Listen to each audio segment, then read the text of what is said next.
ಮನ್ಸನ ಜೀವ ನೀ ನುಡಿಸಿ ಆಡಕ ಢಮರು ಆಗ್ಯಾವ.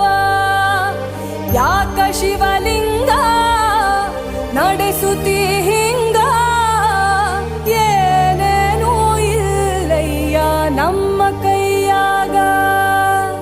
ಎಡವಿಸಿ ತಾಳ ಉರುಳಿಸಿ ದಾಳ ನಡೆಸಿದಿ ಬಾ